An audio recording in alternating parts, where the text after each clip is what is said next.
This is reflective of our government's trust on the middle-class taxpayers. I am now happy to announce that there will be no income tax payable up to income of 12 lakh rupees.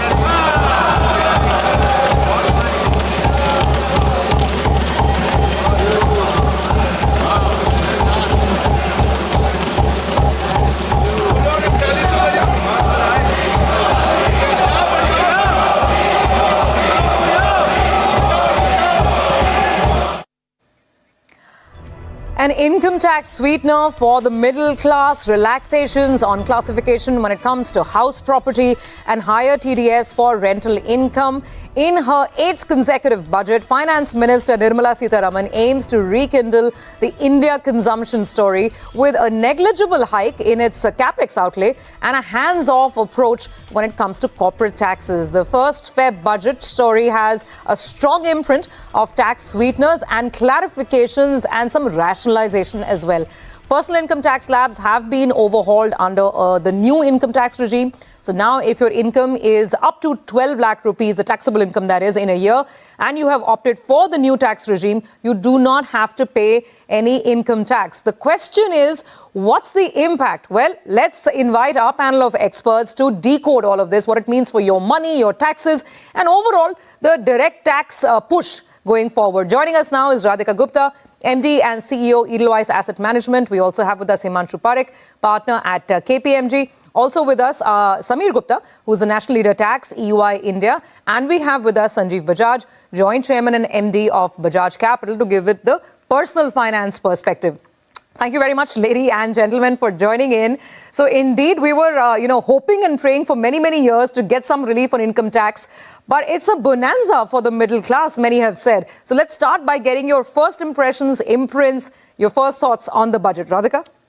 I think it's the need of the moment, Surabhi. Going into the budget, there was a lot of what can they do, what can they do? And I remember, it's a working day for us in capital markets today. But literally when this 12 lakh announcement was made, I heard loud cheers on the floor. And I think that's the sentiment that you've seen. So the need of the hour was to do something for the middle class, which has always historically felt that they're paying tax, constantly getting squeezed. There's nothing in it for them.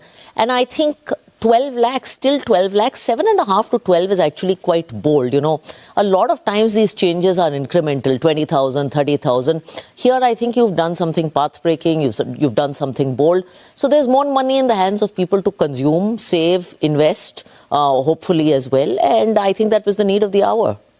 Well, absolutely. You have the stats up in front of you, the table there really explaining the kind of relief. So now, because of the dual impact of the change in the slabs themselves and the rates of tax, plus the fact that the rebate has gone up to 60,000 rupees in the new regime, someone who has a taxable income of up to 12 lakh rupees, say 12 lakh rupees, that individual stands to benefit to the tune of about 80,000 rupees because of all these factors combined. Let's ask the tax experts then. Himanshu, what's your verdict? Absolutely. I mean, there's a big, quick bonanza as far as, individuals are concerned from a personal taxation standpoint. This is, of course, a very bold move on the part of the finance minister to significantly enhance the rebate right from 7 lakhs to 12 lakhs.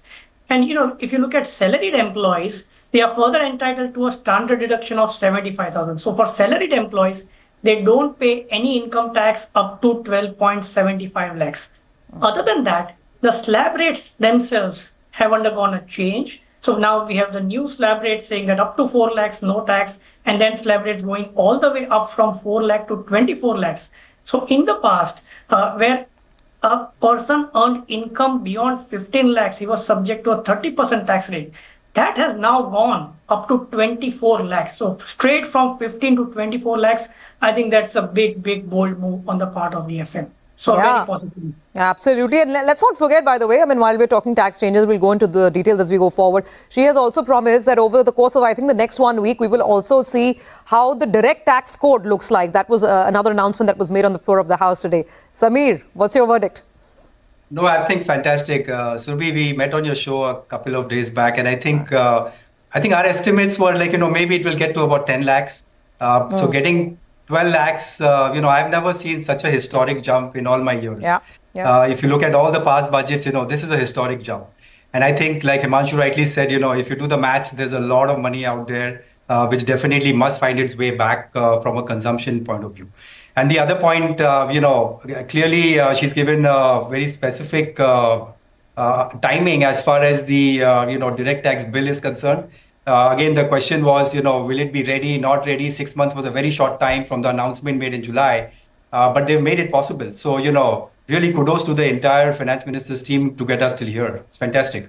Okay, absolutely. And, there's such a sea change in the mindset as well. Radhika, I was just thinking, and we were just reflecting on this, from a time where in the old income tax regime, which, I don't know, maybe a lot of people will change over now, and we'll ask our experts about that, where you were taxing anybody who was having an income above 10 lakh rupees at 30%. Yes. From that mindset, you've now come to a new era where up to not just 12 lakhs, 12 lakhs 75,000, as Himanshu explained, there is nil tax. I mean, it's your money, you take your money and you kind of, that's a huge mindset change, isn't it? Yeah, and I think there are two things here. One is that, when you empower people and make them feel like they have money, and India is driven by its salaried middle class, and you've seen the experience in countries like China, countries like the US, when they were at this point in their development, when you give money in the hands of the middle class to go out and consume, especially your Gen Z and millennial, especially your Gen Z population. I mean, India has 55 crore Gen Zs today. Yeah. When you give them the money to go out and consume, they can do a lot of things. I think this is also a very smart way to move people towards the new tax regime, because there have been a lot of people who've been resisting moving towards the new tax regime. And obviously these deduction of the supply in the new tax regime. So lo and behold, without pushing people to move them, you move them to the new tax regime, which is also very good. We had a lot of people in our office very quickly starting to do the math. Yes. Okay, do I have HRA? If I don't have it, if I have, health insurance premium deductions under ATC, am I still better off? And I think those calculations will happen in the days to come. But Sanjeev, come in on this. So now the middle class has more money at its disposal.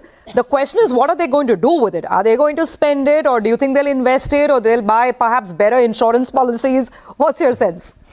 I think it's going to be a combination of everything, but this is a very landmark budget. And a lot of people are not reading between the lines. See, it has brought money to everybody. I think the old tax regime is almost dead, because even for there is a budget, small print, that even the cess is going to be capped on the new tax regime, which is going to put a lot of money in the hands of ultra rich, if that is correct. And also what they're doing is they're broad basing the India's growth. So now 88 more airports, a lot of investments being allowed to states to invest in their local states. The infrastructure now has been given to states. So I think consumption is going to go through the roof, which is going to be excellent for the stock market. And also, whole Indian economic growth rate is going to accelerate. Like Radhika very well said, she's taken the example of China. What has happened in China, I think they have now replicating that in India. So I think it's going to be a very exciting time for India, and it's going to be a very exciting time for the stock market. So although I'm sure people will be induced more to spend, but this is an amazing time to save. It's an amazing time to start your SIP or ULIP and make that investment, because I think there is a lot of money to be made from the Indian stock markets and Indian growth story at the moment. Let me quickly get in, Radhika, on that, and then we'll go back to the tax experts. Radhika, what do you think? I mean, this time for the capital market, frankly, there was nothing. No change in capital gains, no change in STT, nothing new for mutual funds. But now I think sometimes no news is good news, right? That's how it's become. Actually, I think no news is excellent news, because if you look at capital markets, 2 years ago, you had this mega change in debt taxation. Yeah. Last year, you had equity going from 10 to 12.5. What you desperately need is an environment of tax stability. And I say this every year. I'm almost nervous about more tax changes. And I think capital markets in India are reasonably established. The tax regime is good. So for mutual funds, no news is good news. Now, whether this leads to more people upping their SIP, I was already reading advisor comments on social media saying clients have called and said, I have more money. Should I top up my SIP? So I think that's great. And I agree with Sanjeev. I think if you look at most of the consumption stocks and the consumption basket in India, it had been down in the dumps 20-30% over the last couple of months. So some of those stocks may find some flavor. But no news for us is good news. Absolutely. And those consumption stocks were shooting through the roof today. But let's talk about some of the other announcements beyond the personal income tax big headline.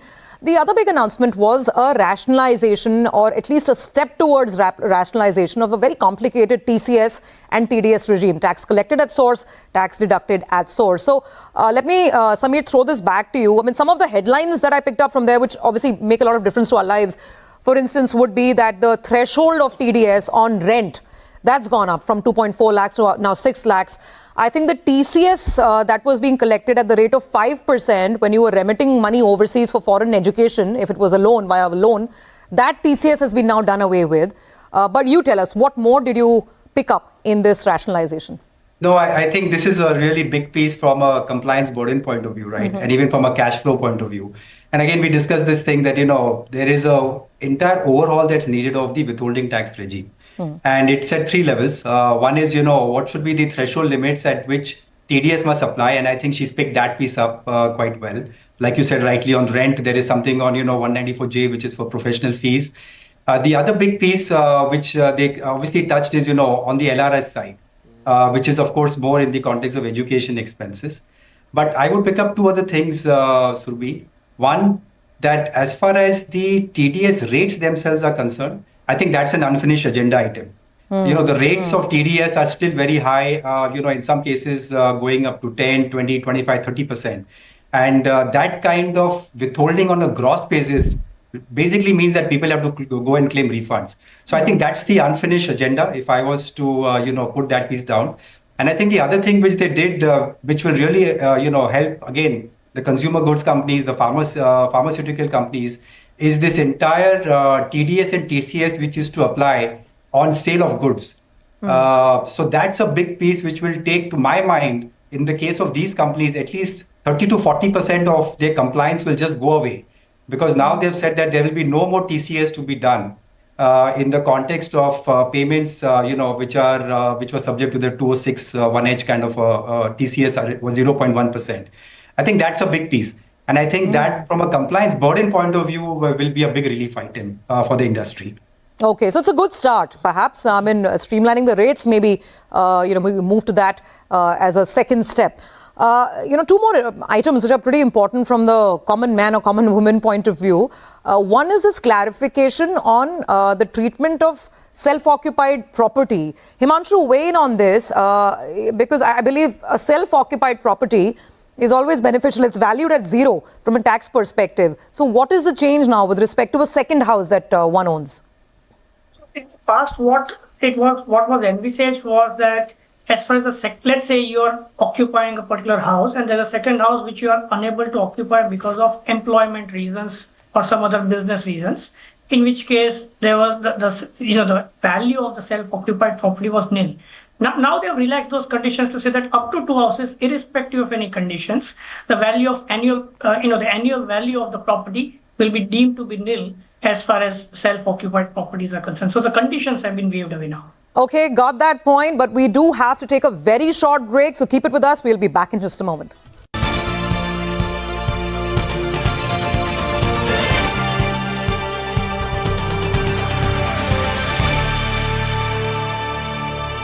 Welcome back to the special conversation. We are discussing the fine print of Budget 2025. This budget was all about the Aam Aadmi and, our taxes. There was no mention of corporate India, no mention of even new manufacturing companies. And they were hoping that their concessional tax rate will be extended. But I don't think that's happened. Absolutely. So, there was a widespread expectation that the concessional tax regime applicable to new manufacturing companies, the sunset clause for that, will stand extended, but unfortunately no announcement on that front.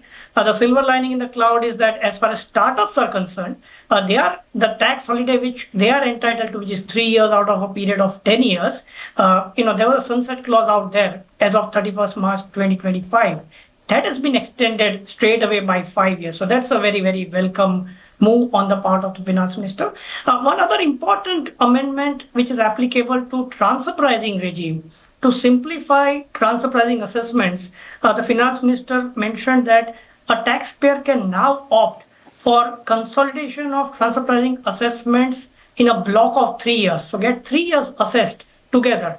And apart from that, a further rationalization and liberalization of the safe harbor regime, I think, which will augur really well as far as MNCs are concerned, which undertake intra-group transactions with Indian entities. Yeah, so a lot of these have been long-standing asks and they're getting addressed. So I suppose these, respective sections would be fairly happy. Which brings me to another, important part of our financial services sort of setup and landscape, which is the IFSC GIFT City, where a lot of entities now, foreign banks, Indian financial institutions, everybody is trying to build a presence over there. And there were lots of announcements, several heads that were covered.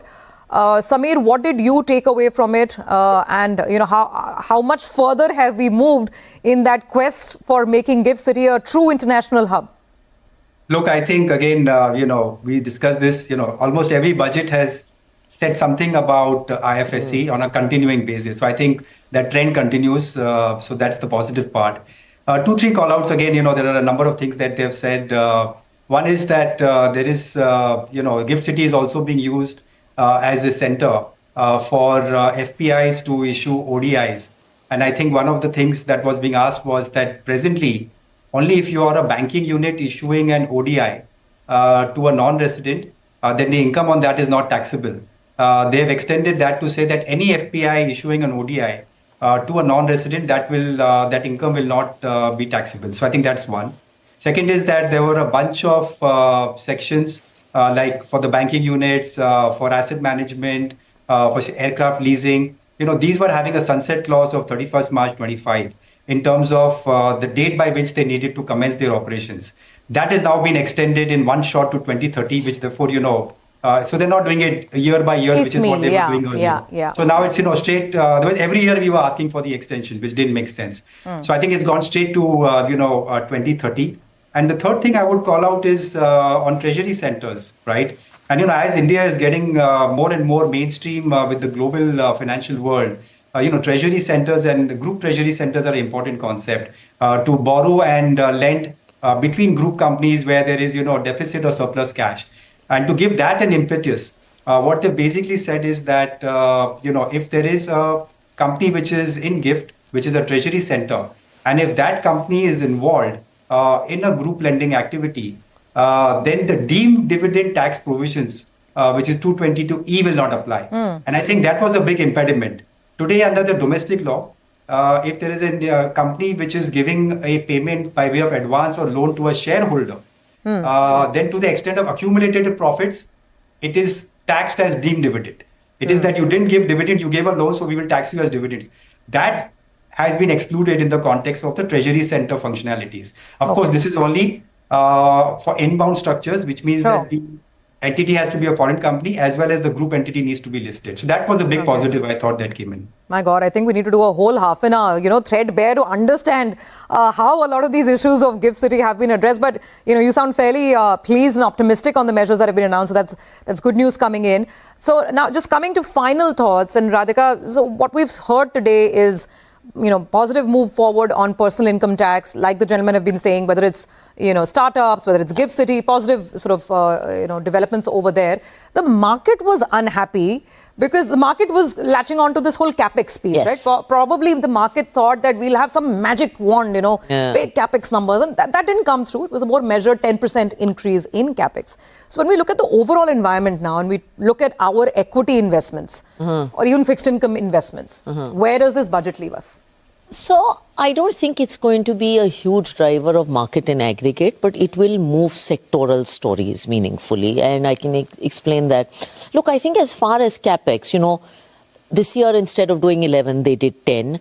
Next year, optically, if they do 11 lakh, that's an increase. But someone can argue, and the market can argue, that the trajectory is downward. So perhaps all the push that was around manufacturing, defense, infra, etc., in terms of sectors, which were sectors that had really dominated retail portfolios, that might sway a little towards consumption. We've already seen that sector rotation happening. So I think some of that is going to start happening and going to accelerate. You saw some sign of that today.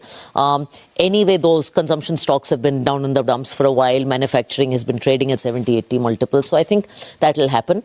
Don't forget, I think the environment of slower earnings growth and global volatility still continues. So don't expect budget to be a boost in the arm and a turnaround. But I think the long-term India story still stays as exciting as it is. So your long-term investments, I think, still stays exciting. There's a little bit of rotation in the middle. Okay, all right. Sanjeev, my wealth, my money, my prosperity. What's your advice now that the budget is out of the way? I think I personally feel this is going to be a game changer budget. What they have done is that they have killed the story of black money. At least one segment that, today, 12.75 lakh rupees, you can pay taxes.